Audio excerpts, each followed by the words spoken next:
This is a Rough Tiger production.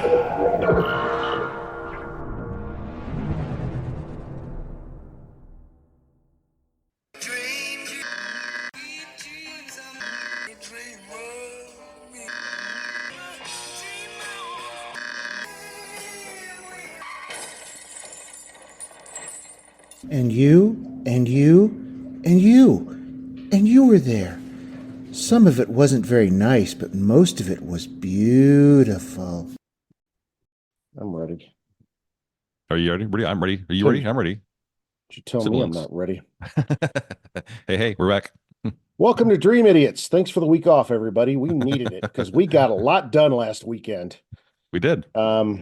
This is the Dream Idiots podcast. My name is Morris. That's Bryan. Bryan, tell them what we did. Part of what we did last weekend. It was pretty cool. Last weekend in San Antonio, Morris and I went to the Al Radio Low Vision Expo. So this is an expo of vendors that basically support folks in San Antonio and I judge across the state who are blind or visually impaired.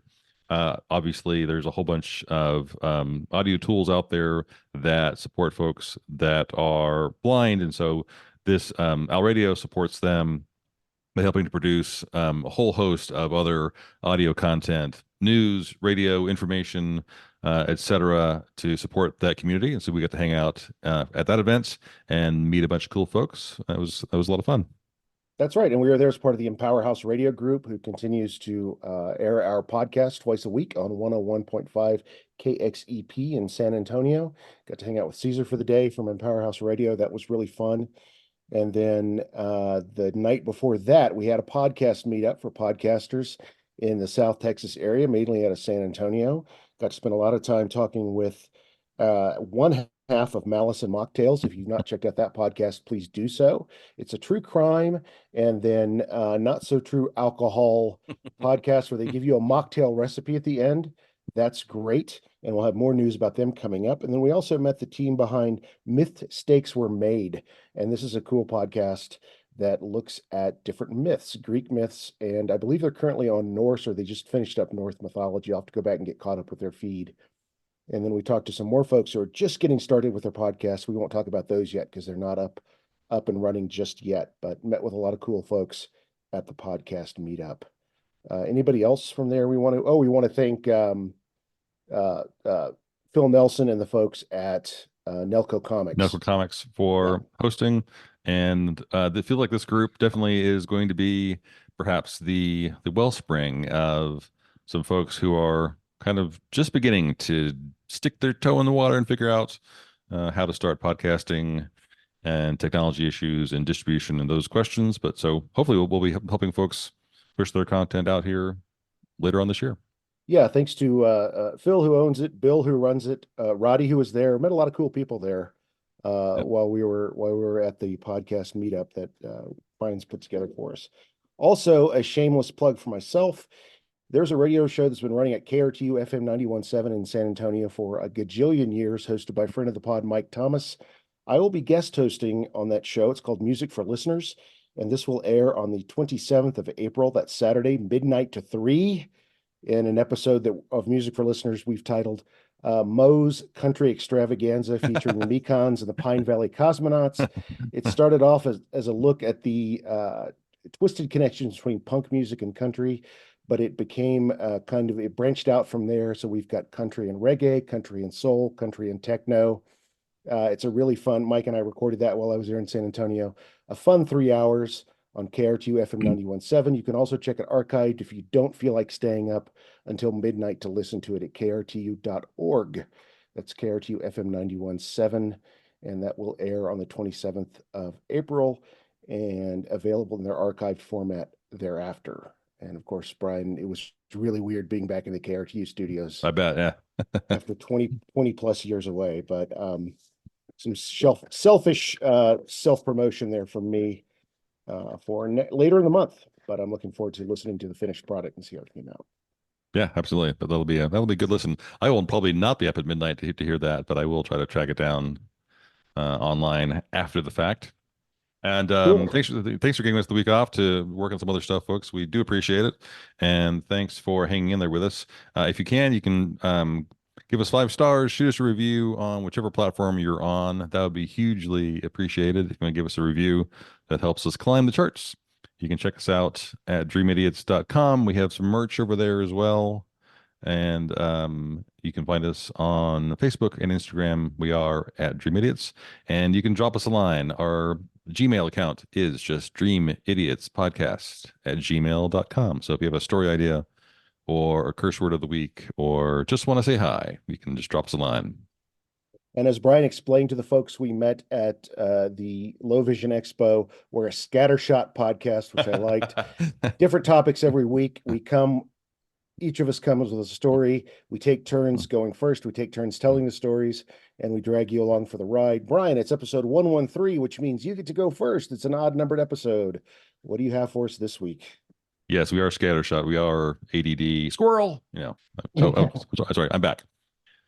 So, this is a story I have titled War, Meth, Fun.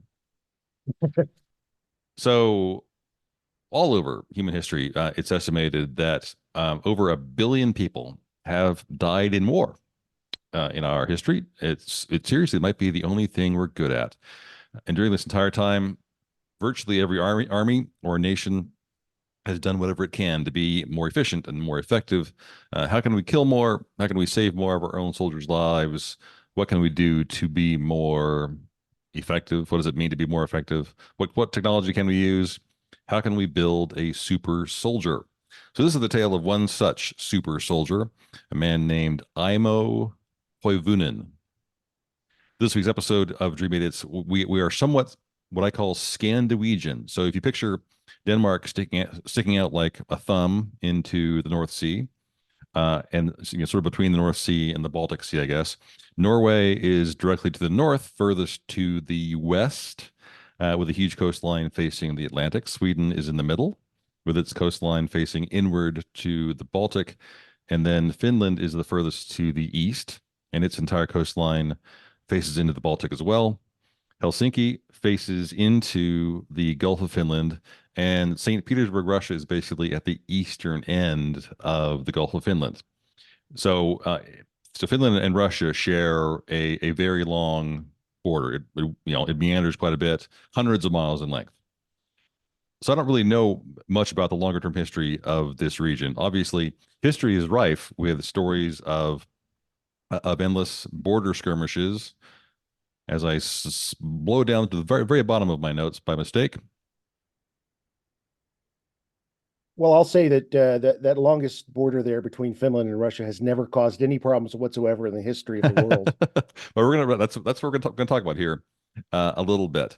So I can't really speak to whether this part of the world, I mean, whether they're fighting over this because of natural resources or because of religion. I mean, this is an area that is essentially, it may as well be at the North Pole, because it must be colder than a witch's tit 360 days of the year, right? It's just incredibly frigid. Lots of nothing interspersed with large toothy animals who will happily maul anything that wanders past. But it's clear that the Finnish don't like the Russians, and the Russians don't like the Finnish. And this part of the world has had more than its fair share of conflict. So, is it natural resources, or is this just an emotional, hey, that's mine, no, it's mine kind of conflict? So this is Gaza or Ukraine or Crimea or a billion other places. So also sometimes there are very clear examples in history of the enemy of my enemy being my friend. So World War II breaks out in 1939. But Finland, you may or may not know, basically is on the side of the Axis powers. During the very short Winter War, Finland declares war on the Soviet Union. The Soviet Union has a much bigger army, much bigger population, and should have crushed Finland, but Finland withstood. There's a very brief armistice, but a treaty signed in Moscow, and but the hostilities resumed shortly thereafter. because war is coming anyway. And so the conflict between Finland, the ongoing conflict between Finland and the Soviet Union is actually called the Continuation War. It's basically we're going to overtime.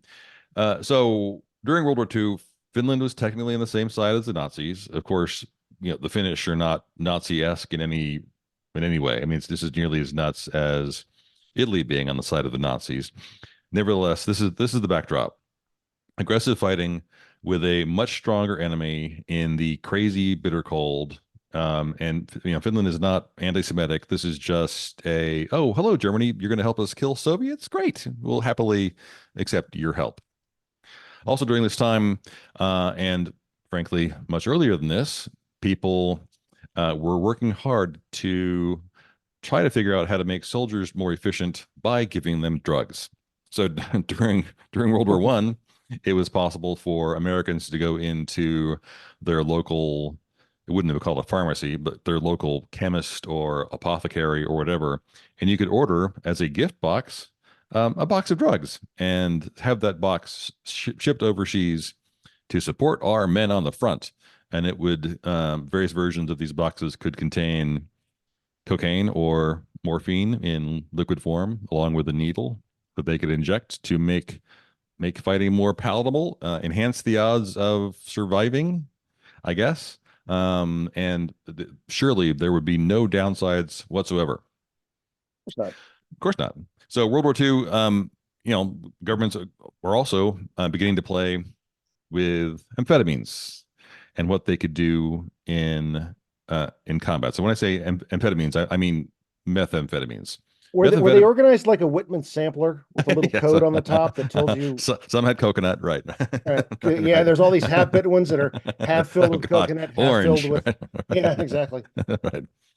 So methamphetamines are like amphetamines, only more so. So highly addictive, but they do all kinds of good things to your body that are helpful if you're in combat. They diminish your need for sleep, diminish your need for food, give you a seemingly endless supply of energy and a sense of well-being, but they will absolutely kill you.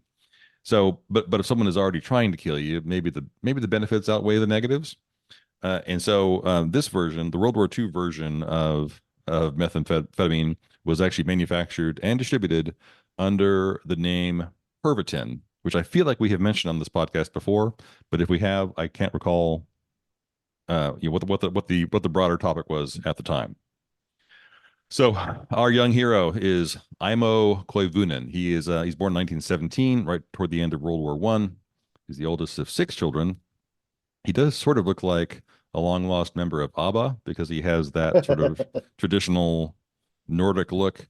As far as I can tell, there are only black and white photos of him, but he's very, very blonde with piercing blue eyes that in these photos his eyeballs look like they're completely white or very, very faint gray. And he's also, a bit into temperance. He's not much of a drinker and does not really support the use of drugs. But for some reason, as part of his squad, he is tasked with carrying his squad's supply of Pervitin. So it's 1944, and he is in the Finnish army. March 15th, 1944, he's out on patrol with a small group of soldiers. I think just a squad. I think he's just with maybe 10 or 12 other soldiers, and they're out on ski patrol. Again, crazy bitter cold, and their camo is basically white for obvious reasons. It's not quite the dead of winter, but March in Finland, I'm sorry, that's dead of winter. It's not January, but I guarantee it's not temperate. So he's on skis, decked out in white, heavily geared up, with supplies, his rifle, and again, he's got the Pervitin, and his squad encounter a platoon of Russians, and they're outmatched. It's 3-1, 5-1, and they flee quickly. So Aimo is in the lead. He leads his squad through very deep, untouched snow on skis. I'm spastic and awkward on my own 2 feet. I can't imagine. Okay, ski away when someone's trying to shoot at you. But Aimo's soldiers rely on him to basically to cut the tracks, to pack down the snow, create a path where they can glide through. But this is grueling work even when someone's not shooting at you. And he is, they're fleeing, and he is quickly drained. But then he remembers, oh wait, maybe I have a solution in his pocket. He reaches in, pulls out the package bottle. I don't know how it would have been packaged probably for these guys, and but he's obviously wearing really thick gloves or mittens. He's pressing through the snow. He struggles to pop a single pill in his mouth Oh because of no. these mittens, and so he quickly pops the lid off. I'm sure puts the wraps his lips around the top of the bottle, Oh no. leans back, and downs 30 pills of pure methamphetamine. So it doesn't kill him outright, but as you might expect, Imo starts skiing much faster. His squad matches his pace initially, and it helps because the Soviets can't keep up. They fall back, and so he just keeps going. But small problem, he's starting to get delirious. His vision starts to go a little bit blurry, and basically he's very quickly in a blackout state. I mean, he loses consciousness, but he doesn't stop skiing. He just keeps going. The next day, his brain begins to return to Earth, and he is suddenly then aware of his surroundings. During the night, he had skied 62 miles, but he is now completely alone because his his fellow soldiers couldn't keep the pace. And he's at the North Pole. And he's at the North Pole. So the squad has fallen behind. He's leaving him alone. So he has no more ammo. He has no food. All he has now are clothes on his back, skis, and a meth-induced burst of energy. So he just keeps skiing.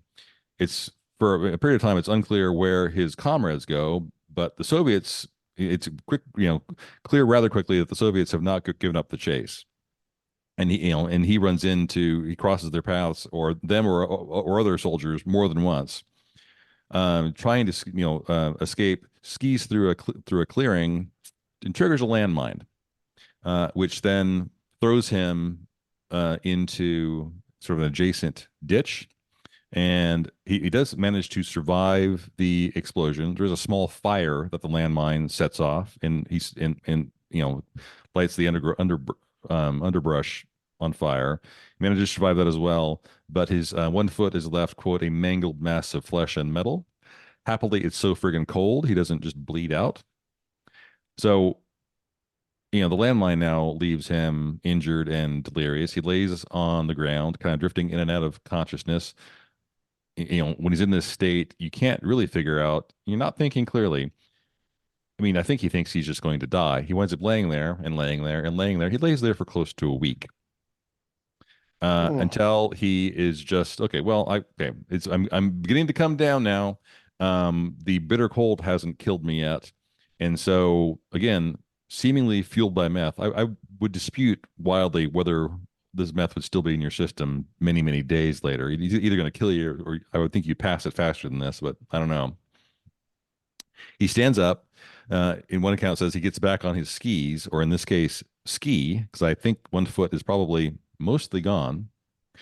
At this point, he starts, moving on, trying to make it back to the Finnish border, and now his appetite starts to slowly return because he had nothing to eat for days. There's nothing to eat out in the wild. He does manage to track down some pine buds and chew on them. On one occasion, he actually catches a Siberian jay, little like a blue jay bird, and just inhales it raw. Manages to survive the sub-zero temperatures and all these Soviet patrols that are out there, and manages to survive a meth overdose. Manages to get close to the Finnish border, and here's some of his comrades coming in, nearby, and suddenly they're in sight, and they're skiing toward him. As they ski into the clearing where he is, one of the guys in this search party also hits a landmine and blows himself to smithereens. but doesn't kill him. And so these guys say, "Okay, Imo, you stay here. We're going to take Kyle back and get and fix him. We'll be right back." So they leave him. Like, are you fucking kidding me? Seriously, Kyle's dead. Leave him here. Take me. So he sits down and waits. They do, take his buddy who's now actively bleeding to be saved, and that guy does apparently survive as well. The squad comes back and finds him and takes him back across the border, and his life is saved. At the end of this period of time, which is approximately 12 days in length, he had skied approximately 250 miles. He had dropped down to only 94 pounds. I'm not sure where he was when he started, but he lost a lot of weight out there. When he does get to the hospital, his heart is still beating at 200 beats a minute, Holy, but he lives and survives the end of the war, and he makes it all the way to the ripe old age of 71. Dies of old age, minus a foot, but does survive the war. so he Per- loses the foot. He does lose the he foot. does lose the foot. Yeah. Okay.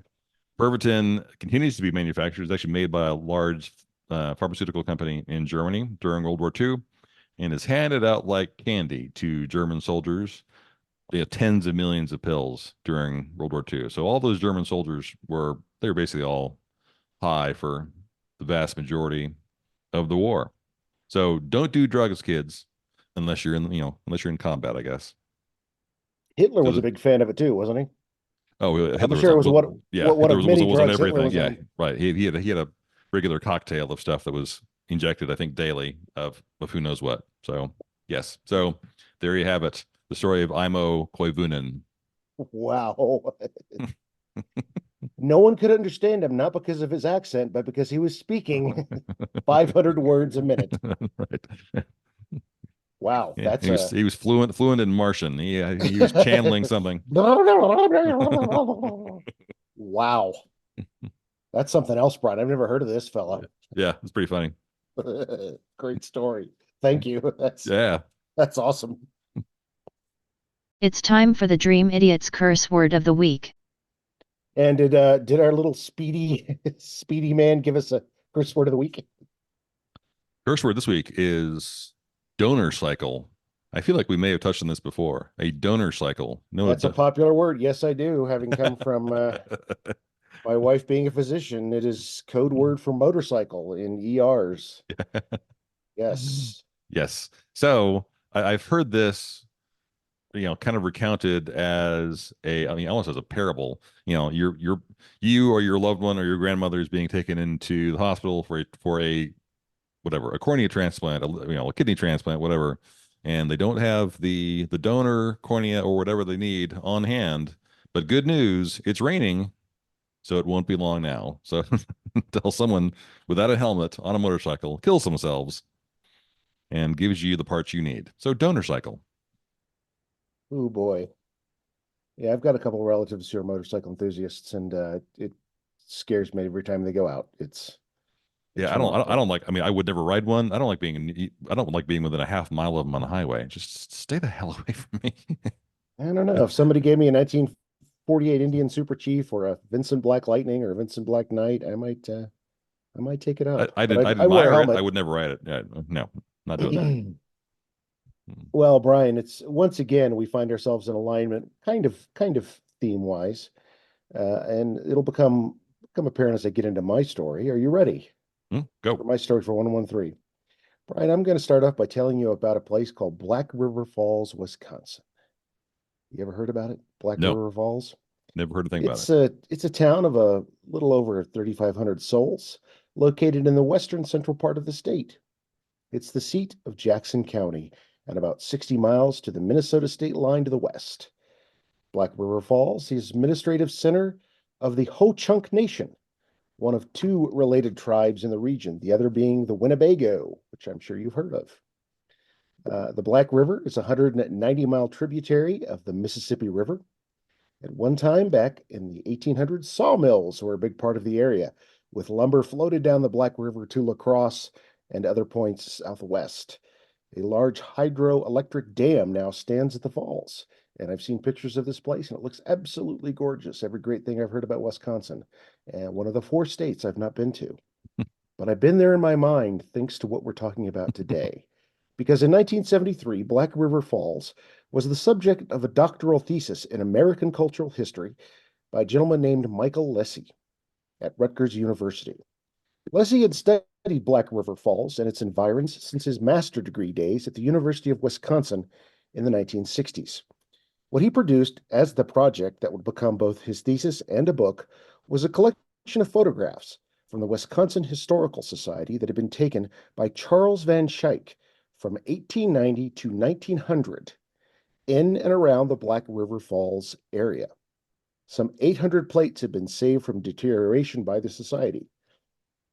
These were primarily portraits. These photos were accompanied by concurrent article excerpts from local newspapers. Taken together, the words and pictures form a horrifying tableau of insanity, illness, arson, suicide, and murder in the late 19th century small-town America that Lessie presents. Some have called it a, quote, psychohistory of the times.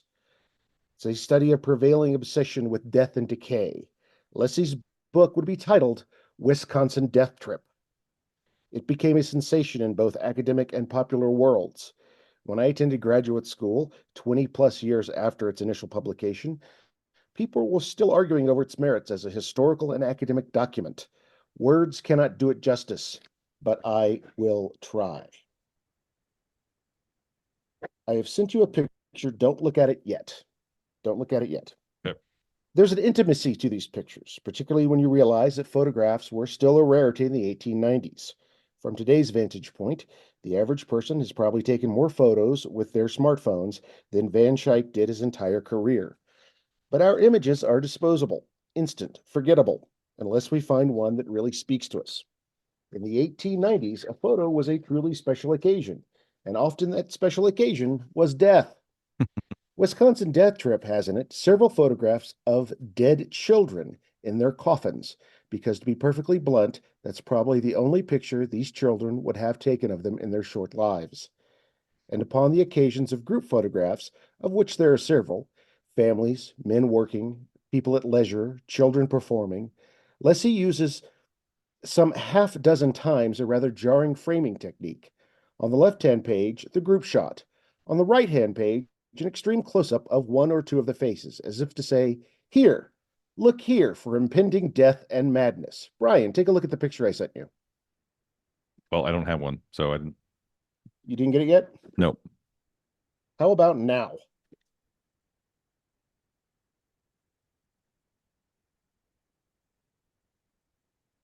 Oh, geez. Okay. What do you see there, Ryan? See any Uh, I- madness in that shot? so girl, I would guess 13, 14, curly, kind of matted, dark hair, a little bit sort of bug-eyed. Looks a little like, sort of expressionless, looks a little zombie-ish. That's the cover to Wisconsin Death Trip, and it's all one of those framing techniques I talk about, where they have the group shot, a family shot on one side, and then a close-up on someone's face on the other. And it's rather effective when you flip through the book and see these. You go from this still shot to another still shot, but it's like a sudden zoom, and it's quite effective. And then there's the text pieces, matter-of-fact reportage of the day. The stories begin in 1885 and carry through until 1890. Any last comments on this picture before I get started with the reportage? I mean, no, just the picture is definitely kind of weirdly jarring. Well, it's an alarming photo, but Yeah, but you for- would you you wouldn't can't want that really as a tell why. poster. No, You wouldn't want that as a poster in your bedroom. Yeah. no. Here's a sampling. Here's a sampling of some of the stories that he has dotted throughout these pages. Quote: Lacrosse was somewhat agitated last week by an alleged ghost, manifesting itself by the usual symptoms. End quote. Quote: At 2 o'clock the other morning, someone set fire to the McKee building in Monterey, Washica County. End quote. Quote: The 80-year-old mother of an imprisoned man threw herself in front of a train and was cut into 3 pieces. She was crazed by the disgrace. End quote. Was she crazed by the disgrace of her son being imprisoned, or by the disgrace of being cut into 3 pieces? That's a little unclear. Quote, Milo M. Nichols, sent to the insane hospital a year or 2 ago after committing arson on Mrs. Nichols' farm, is now at large and was seen near the old place early last week. He has proven himself a vengeful firebug. End quote. Great phrase, vengeful firebug, and that'd be a great name for a rock band too. Vengeful firebug. Quote: Tramps are overrunning Grant County, raiding sheep and stealing horses. The farmers are organizing a vigilance committee. End quote. Quote: George Boyer and John Klein were recently arrested at Merrill and charged with blowing up a Chinese laundry. End quote. Quote, Miss Jenny Jones of Oconto, charged with sending obscene matter through the mail, pleaded guilty in U.S. court recently and was sentenced to 1 year imprisonment. End quote.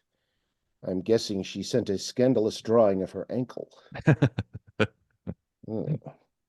Quote, Red Cedar Lake near Fort Atkinson is again agitated by a monster who has lain dormant through the cold months. William Ward lost 5 sheep by the visit of this serpent. The bodies were found in the mud, partially devoured. End quote. Or, wolves. Mm-hmm. Yeah. Quote, Thursday last, A. Snyder, a man about 35 years of age and a bachelor who resides at Morrison's Creek, was found wandering in the streets of this city in an insane condition. End quote. Quote, diphtheria is epidemic at Eagle, Richland County. End quote. Quote, there is a house situated about 5 miles east of Albany in Rock County that families claim is haunted. Several families have rented the house within the past year, but in every case, they got out as soon as possible. End quote. And finally, quote, Mary Ricks, the Wisconsin window smasher, has put in an appearance at Eau Claire. She was taken into custody by a policeman as she was about to wreck a fine plate glass window, end quote. Which implies that they've had a nicknamed person called the Wisconsin window smasher who's been at large for a while, and she is known as Mary Ricks. That's only from chapter 1, Bryan. And there are just loads of these kinds of little snippets throughout the entire book. I mean, this is maybe, I think I gave you 10 quotes. This is maybe a 30th. I mean, there's probably 300 of these throughout the book. That's only from chapter 1. There's quite a lot going on in this project. Lessig provides an essay at the conclusion which brings together several schools of thought: Freudian psychology, economics, statistics. He does back up the morbidity of the time and place with numbers of deaths, murders, confinement in mental institutions, decrease in aggregate wealth of the region, and so forth.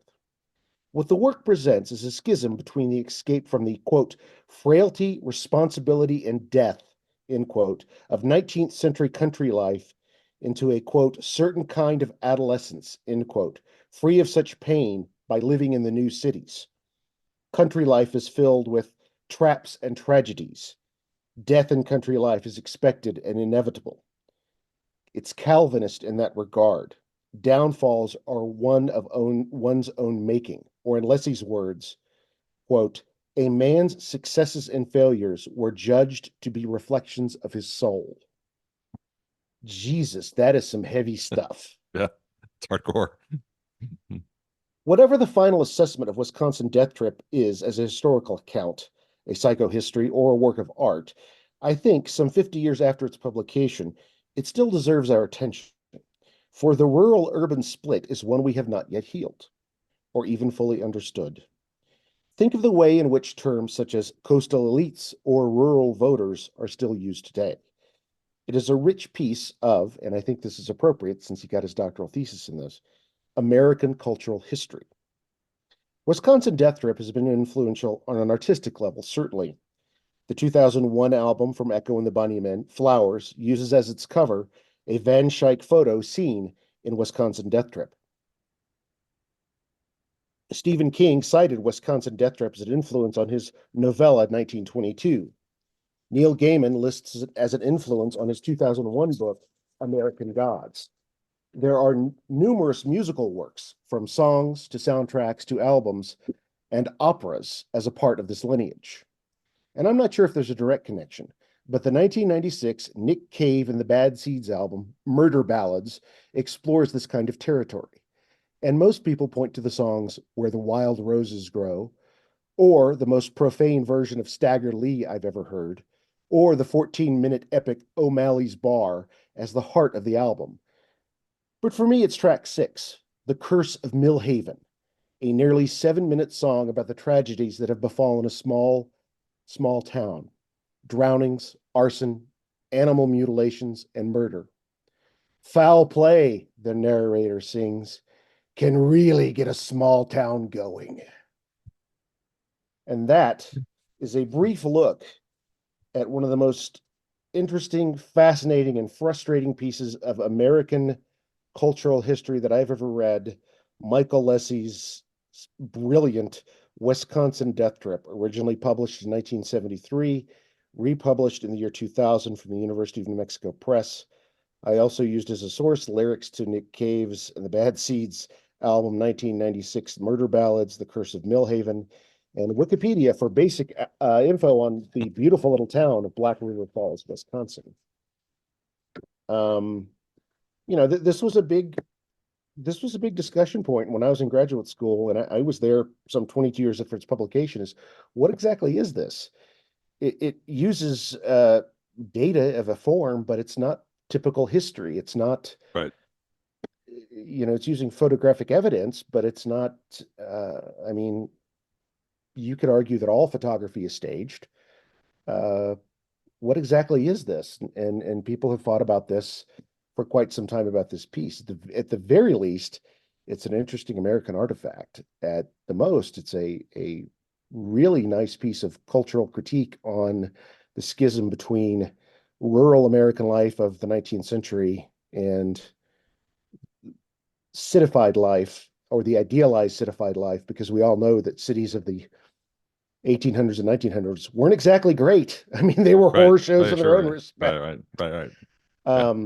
But if you have any interest in this, you can find Wisconsin Death Trip. Oftentimes, original volumes are in your rare or historical book section in your library, and you can also find the current paperback version, quite cheaply online as well. It's a fascinating book, and I've had a copy on my shelf for a number of years now. No, that's very cool. Yeah, it's a weird little piece of Americana, and it deserves a place on your bookshelf next to any collection you've got of travel books and geographic studies of what it means to be a part of this country, I think. But I'm not quite sure. I'm still wrestling with what it means. Yeah, weirdly, it does remind me, and I won't be able to cite this, but I remember seeing in a documentary or something a list taken from The Undertaker somewhere in the UK of this sort of comically imprecise list of causes of death in London in whatever the 1840s. Like consumption, but then there are on this list there are 6 or 8 things that are really vague. Death by candlelight, death by reading, death like what happened? Like what? Reading? How'd you do? A book killed you? So anyway, Diphtheria was huge in this book. Diphtheria played a major part of this book. Yeah. There's also, I failed to mention, there's also a documentary that was made of this, and I've seen it, and it kind of does reenactments from scenes of the book, and it's quite disturbing, the documentary. Yeah, I bet. You can find that on YouTube and other places online if you want to check out the documentary. But yeah, little wonderful piece of odd Americana there. Yeah. Yeah, nice. Very cool. Well, that was an uplifting episode. Well, thanks, folks. We appreciate you again giving us the week off. We are doing another podcasting meetup. If you're into podcasting or think you might want to, you can join us on May 3rd at a place called Black Potion here in San Antonio on Fredericksburg Road, May 3rd at 6 p.m. And if you're on Spotify, Apple Podcasts, please give us a review, give us 5 stars. Check us out on Facebook and Instagram. We are at Dream Idiots. And always drop us a line, dreamidiotspodcast@gmail.com. And as always, we'll see you next time. Be good to each other. Bye. This is a Rough Tiger production. Bong bong. Mhm. Bryan. Bong bong? Bong bong. Bong bong. Good.